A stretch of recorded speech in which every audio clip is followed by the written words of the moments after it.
Welcome to my party. We're just getting started. A life is a dream.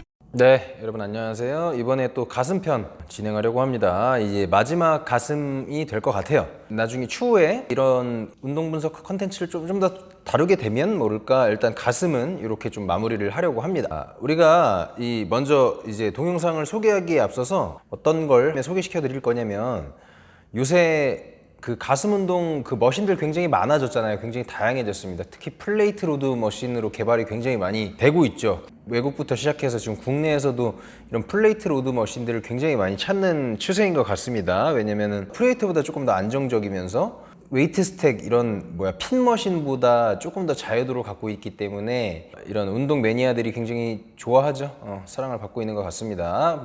서두가 길었고요. 어쨌든 간에 오늘 머신으로 운동하는 부분을 이제 소개시켜 드리기 위해서 서두에 이제 설명을 드렸던 거고요. 영상을 한번 볼게요. 이 선생님 같은 경우에는 지금 와이드 체스트 프레스라는 머신인 것 같아요. 이거 정확하게 이 기구 머신 이름은 모르겠습니다만은 이거 뉴텍에서 나온 토처 머신이죠. 자, 이 머신 소개가 아니니까 역학적인 관점에서, 이 구조적인 관점에서 설명드릴게요. 지금 손잡이가 이렇게 되어 있죠. 손잡이가 이렇게 돼 있다라는 얘기는 내회전이 제한된 거죠. 약간의 외회전을 한 거죠. 그러면은 어떻게 된다 그래서 가슴 근육이 신장성 스트레스보다 안쪽으로 모이는 단축성 수축에 포커스가 조금 더 맞춰지는 겁니다. 그래서 이렇게 꽉 짠 듯한 뭔가 이런 느낌을 선호하시는 분들한테 이런 기구가 굉장히 먹혀요. 그래서 거의 대부분이 그래서 이 손잡이들이 이렇게 돼 있는 것들이 많은 것 같아. 완벽하게 이 내외전 한 상태에서 이렇게 미는 머신들이 그렇게 많지는 않고 그걸 잘 활용하시는 분들이 없는 것 같아요. 자, 그래서 지금 외회전 상태에서 쭉 밀어내죠. 그러면은 끝까지 꽉 짜내기 위해서 이 선생님이 완벽하게 단축성 수축을 만들어냅니다. 견관절, 이 가슴 근육이 제가 소개시켜 드렸지만 상완골에 붙어 있는 거죠. 견관절의 움직임으로 만드는 근육인데 팔꿈치를 거의 다 피면서 동작을 마무리를 하죠. 그러면은 이 머신의 의도에 맞게 굉장히 잘 운동을 하고 계신 것 같아요. 단축성 수축 끝까지 유도, 그리고 신장도 잘 하십니다. 여기서 이 머신은 말씀드렸다시피 내회전이 안 되는 거죠. 내회전이 제한된 거니까 신장 할 때 이 스트레스가 실리는 거는 아마 조금 통제가 되겠죠. 자, 그 다음 넘어가 보겠습니다. 해머스트렝스입니다. 해머스트렝스 인클라인인데 이거 굉장히 좋아요. 저는 이 해머스트렝스 이 플레이트 로드 중에 종류가 두 가지인데 두 가지 다 굉장히 좋다고 생각하는 사람입니다.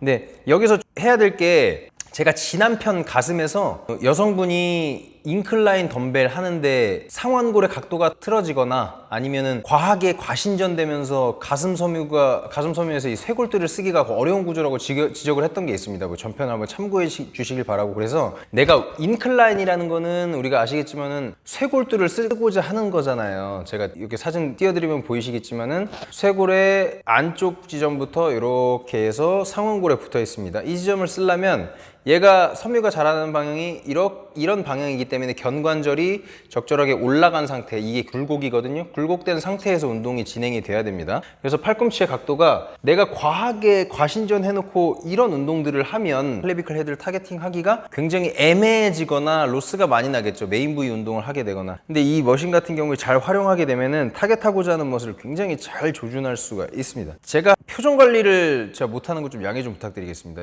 저는 운동할 때 표정 관리를 굉장히 못하는 편이고 지금 심지어 되게 지쳐있는 상태라 더 표정 관리를 못하는데 어쨌든 간에 자, 표정 말고 자, 동작을 좀 봐주세요. 상완골의 각도가 이렇게 떨어지죠. 그러면은 쇄골두의 방향과 일치하는 각도로 하려고 하고 있죠. 보고서는 이제 완벽한 자세다라고 말씀드리기는 어렵겠지만 그쪽 방향으로, 이 쇄골두를 타겟팅하는 방향으로 운동을 하려고 통제를 많이 하는 모습입니다. 이런 식으로 하면 될 것 같아요. 근데 지금 이 손잡이 자체가 이렇게 되어 있죠. 그러면은 상대적으로 이거는 쇄골들을 쓰는 것보다 약간 외회전 되어 있어요. 그래서 신장성 스트레스가 더 많이 느껴지는 머신입니다. 이렇게 누를 수가 없을 거예요. 자, 어쨌든 간에 이 정도 각도로 운동하시면 타겟팅이 잘 되실 겁니다. 여러분들도 한번 참고해 보시고, 결국에는 근육이라는 게 제가 누차 설명을 드리지만 구조적인 특성에 따라서 관절 운동의 움직임이 바뀌는 거죠. 관절이 어떻게 움직이느냐, 어떤 방향성을 가지고 움직이느냐에 따라서 타겟 머슬이 바뀌는 거잖아요. 여러분, 이런 구조적인 근거를 갖고 있지 않으면 운동이 정말 운동 자체도 굉장히 근거가 없어지거나 아니면 근거가 약하겠죠. 그래서 이 구조적인 근거가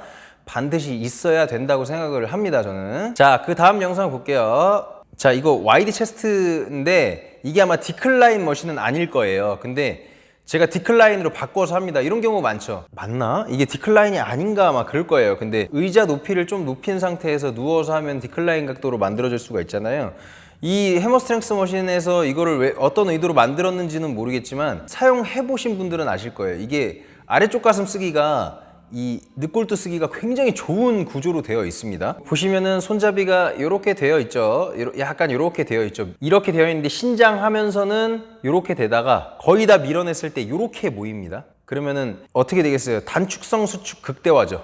밀었을 때 소비자들의 선호도를 굉장히 잘 맞춘 게 해머스트렝스 머신이지 않을까. 이 머신의 의도 자체는 신장할 때 이렇게 궤적이 만들어집니다. 그래서 신장할 때 아래쪽 가슴, 내가 인클라인이랑 다르게 상체의 각도가 이렇게 돼야 되죠.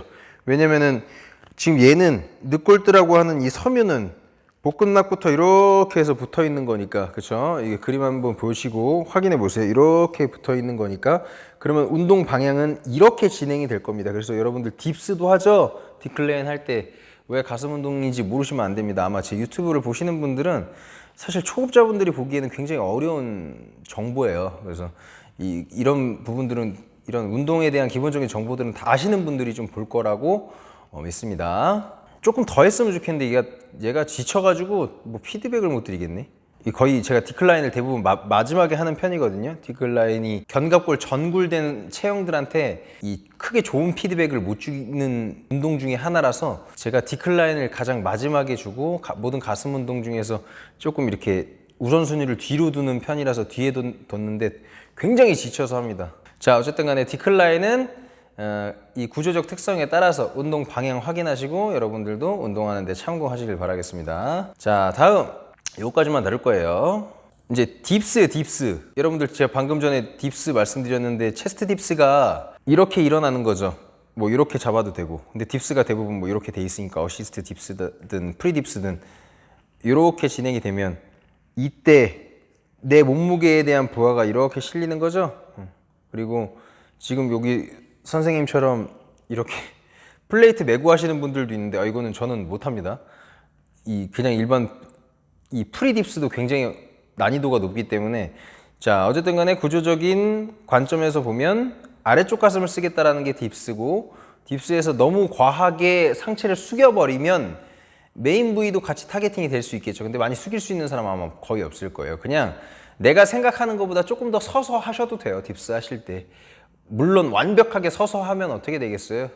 상완 삼두근의 자극이나 이 다른 근육들의 자극이 많아질 수밖에 없겠죠. 디프레션 하는 기능 때문에 광배근의 활용도도 높아질 수도 있고 여러 가지 문제가 생길 수 있으니까 적절한 각도를 찾아서 아래쪽 가슴의 이런 방향성을 찾아서 잘 구분해서 하시면 좋을 것 같습니다.